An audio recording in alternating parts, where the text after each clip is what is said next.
habeen wanaagsan daawadayaal kuna soo dhawaada xarunta wararka ee dunida ee BBC London qodobada wararka caalamka caawa ugu waaweyn hay'adda xuquuqda bini'aadanka u dooda Human Rights Watch ayaa ku eedeysay ururka Al-Shabaab in ay barakiciyeen kumanaan qof oo deganaa gobolka Shabeellada Hoose warbixin ayaanu idinkaga haynaa maburbur ayuu qarka u saaran yahay dalka Venezuela madaxweynaha waddankaasi ayaa cambaareeyay cunaqabataynta cusub ee Mareykanku uu ku soo rogay laba qof oo banaanbaxayaal ah ayaa la dilay iyadoo dalku uu codeynayo dastuur cusub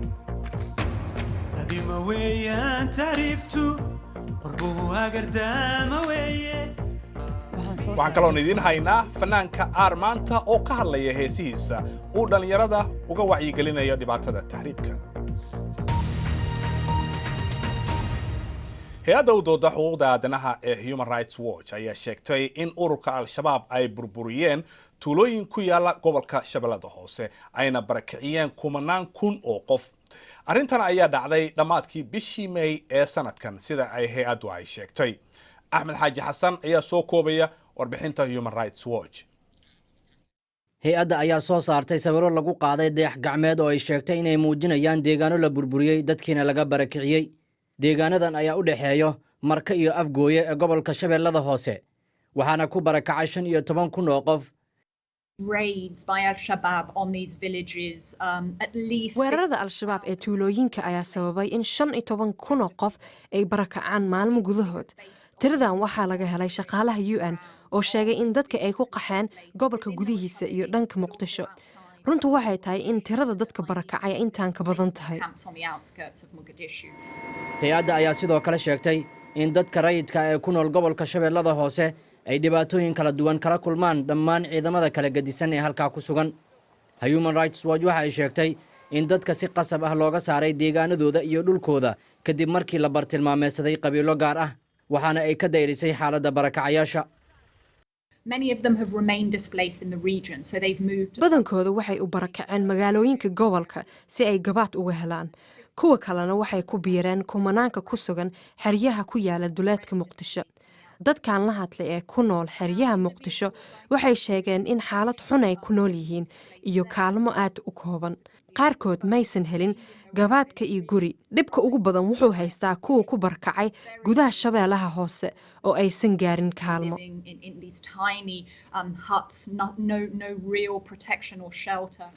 gobolka Shabeellada Hoose waxa uu ka mid yahay meelaha ay weli ku dagaalamayaan Al-Shabaab iyo ciidamada dawladda oo AMISOM garab ka helaya waxaana sanadihii ugu dambeeyay ka dhacayay dagaal beeleedyo rayid badan saameeyay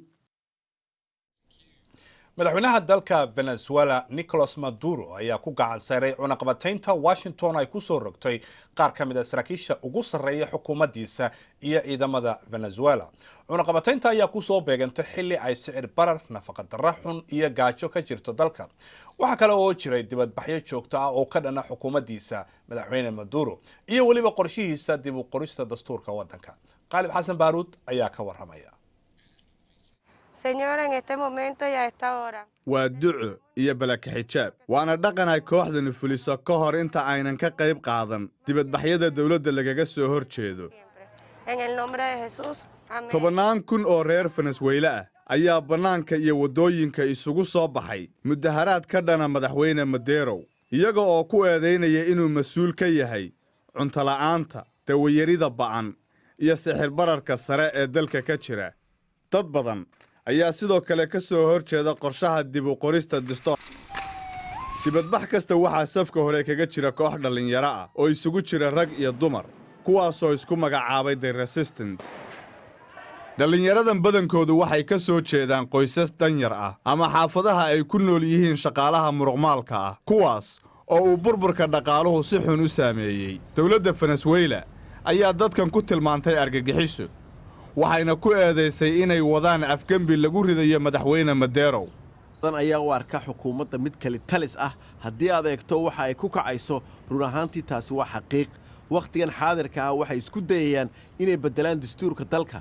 taasi oo ah wixii awiyaashiyo ka dagaalameen dibadbaxayaal badan oo ay ku jiraan kumanaan arday ah ayaa la xiray qaar ka mida waxaa la geeyey maxkamadda militariga qaar kalena weli way xiran yihiin inkastoo maxkamaduhu amreen in la sii daayo xeer ilaaliyaha guud ee dalka luwis ortega dias ayaa sheegay in cadaadiska xukuumaddu uu yahay mid u dhigma argagixiso laakiin wasiir Freddy Bernal waxa uu eedoo dhan dusha ka saarayaa xeer ilaaliyaha guud. waxaa jiro boqolaal qof oo jidadka lagu dilay ugu yaraan 20 ilaalo ah ama boolis ah ayaa lagu dilay gantaalo gacan ku samays ah. maxay tahay sababta uusan xeer ilaaliyaha uga hadlin? kama waabanayo inaan dhaho in Mr. Ortega Dias uu mas'uul ka yahay dilalka ka dhacay jidadka Caracas. inkastoo ay tirada dhimashadu kor u kacayso haddana dibadbaxyada ka socda magaalada Caracas ayaa haatan sii kordhaya waxaana weli la xusayaa dadkii dhintay. dadka ku nool magaalada Caracas ayaa haatan dhowraya maalinta Axadda taasoo ah maalinta la dooranayo guddida cusub ee loo xil saarayo qoraalka dastuurka cusub ee Venezuela. faahfaahin dheeraada oo ku saabsan warbixintaasi iyo kuwo kaleba waxaad ka heli kartaa bogayaga bbcsomali.com adiga oo ka geli kara mobilkaaga. bal markan aynu eegno qodobo kale oo ku jira wararka dunida ee maanta. 9 ciidamada waddanka Nigeria ayaa lagu dilay isku day lagu doonayay in lagu furto dad ay soo afduubteen xubnan looga shakisan yahay Boko Haram sida ay sheegeen militariga waddankaasi. waxa inta ay ku dareen inay badbaadiyeen 10 qof oo cilmi baarayaal ka tirsan jaamacadda Maiduguri kuwaasi oo lagu qafaashay weerar gaadmo oo ka dhacay waqooyiga bari ee Nigeria.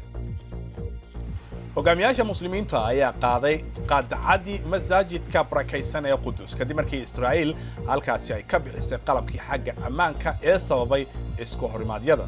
waxay ku booriyeen Falastiiniyiintu inay dib ugu laabtaan masaajidka markii ugu horeysay tan iyo markii dhibaatadu ay bilaabatay waxaana Falastiiniyiintu ay u dabaaldegeen qalabka halkaasi laga bixiyay. daraasad cusub ayaa muujinaysa kala bar atamyada nidaamka qorraxda oo ay ku jiraan wax walba oo dunidu ay ka samaysan tahay in mar ay aad u fogaan jireen iyaga oo isticmaalaya nidaam aad u adag ayay saynisyahanadu ay darseen walxo xawaare sarreeya ku socda oo kala firxay kuwaasi oo kala gaaray in ka badan balaayiin dollar caalamka. heesuhu waxay ka mid yihiin waxyaabaha dhalinyarada ay aadka u xiiseeyaan sidaa darteed ayaa fanaanka Soomaaliyeed ee heesaha qora Armaanta waxa uu go'aansaday in uu dhanka musiga wacyigelinta uu u adeegsado fanka waxaana uu hees ka sameeyay tahriibka.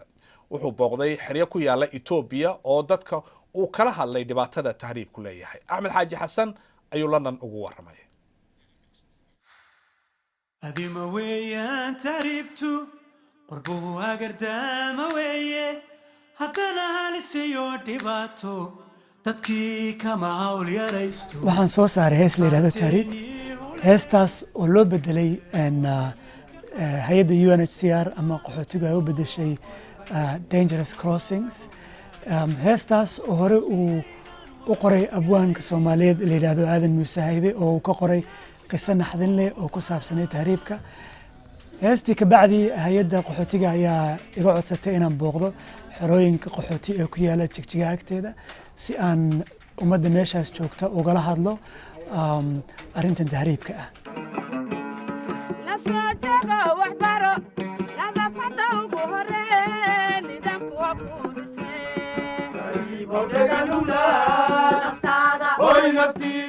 maxay tahay marka fariinta ay xambaarsan tahay haystaan? fariintu waxa weeye horta inaad ogaataan inaad dhibaato kala kulmi kartaan haddii aad isku daydaan inaad qurbaha tagtaan oo aad u tagtaan si aan toos ahayn. oo markaan leeyahay taas waxay ka dhigan tahay si haddaad isku daydaan sharci darro ah inaad dhibaato la kulmi kartid oo dad aan inaga maaragtay xataa noo aqoonsanin inaan nahay dee midabkeena daraaddeed nagu cunsuriyeynaya inay kugu haysan karaan meelo aadan u qalmin bini aadan maxaa aadan u qalmin. marka waxaa leeyahay ka fiirso mar labaad mar saddexaad ka fiirsada inteedaan soo dhoofin waa doofi kartaan waana lidin ogol yahay dee qof maanta koran karaa dhoofi ma jiro laakiin meeshanaad soo maraysaan iska ilaaliyaan ay tahay. Jigsiga nololeed tacaabiyo wax soo saar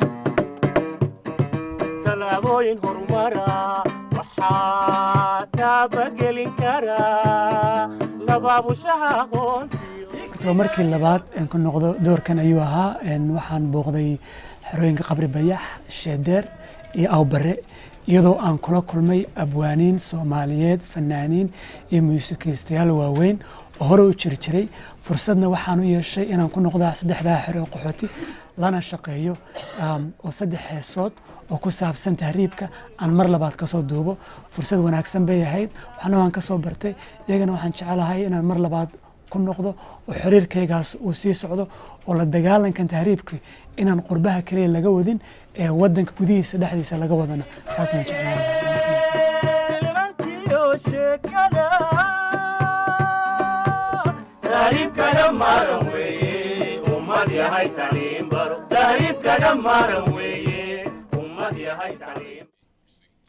xagga ciyaarahana tababaraha Chelsea Antonio Conte ayaa su'aal ka keenay damaca horyaalka Ingiriiska ee kooxda Tottenham isagoo muujiyay inay ka rajo xun yihiin kuwa la midka Conte waxa uu sheegay inaanay masiibo noqon doonin haddii kooxdaasi Tottenham aanay ku guuleysan tartanka.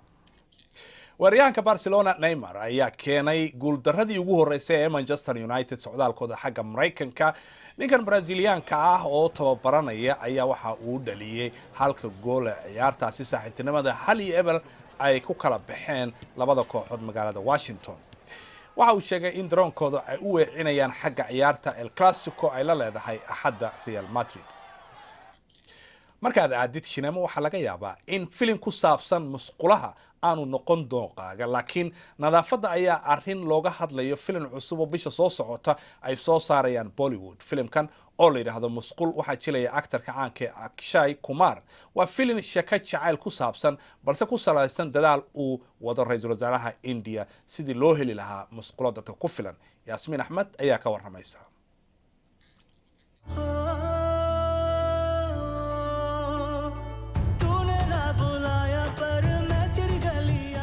hees ciyaar iyo qosol badan laakiin filimkan hindi ah wuxuu ka hadlayaa arrinta saxarada oo badanaa laga hadlin. waa wax faa'iido leh dadkuna way fahmi doonaan waxaanu halkan uga jeedno ayaan filimkan ugu soo bandhignay oo ah hab ganacsi inaan wax ku fahamsiino. waxay ahayd jilitaankii ugu dhib badnaa aan weligay jilay.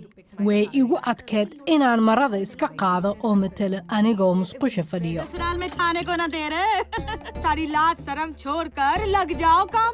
546 milyan qof ee Hindiya ma haystaan musqulo shaqaynaysa. haween badan habeenkii ay musqusha u baxaan sida ay ugu badbaadaan khatarta ka imaan karta kufsiga. ragga meel kasto ay musqusha u aadi karaan ammaankood iyo caafimaadkood dhibaato ma ugu aaminayso laakiin dumar aajiro oo uur leh mise caadada marka arrin badan oo haweenka quseeya ayaa jirto. maxaa samayn kartaa 14 saac musqusha ma aadi kartid. ra'iisul wasaaraha Hindiya Modi wuxuu bilaabay ololaha oo ugu magac daray nadaafada Hindiya ee sanadkii 2014 wuxuuna ka ballan qaaday malaayiin qoys fayadhowrka guriga wuxuuna taageerayaa filimkan. uma baahna in filim weyn ay Bollywood ka samayso annaguna waxaan is leenahay ka qayb qaata sidii Hindiya ay u noqon lahayd meel nadiifa. laakiin filimkan ma ku saabsana dhismada ee musqusha ee waa mid raba inuu bedelo fikradda bulshada. kuwa filimkan sameeyey waxay rabaan inuu fariintan ay dadka gaarto sida ee Bollywood. ugu dambeyntiina bal nala daawo laba jirkan xirfadda leh Chet Lemon oo degan Texas oo Mareykanka ah.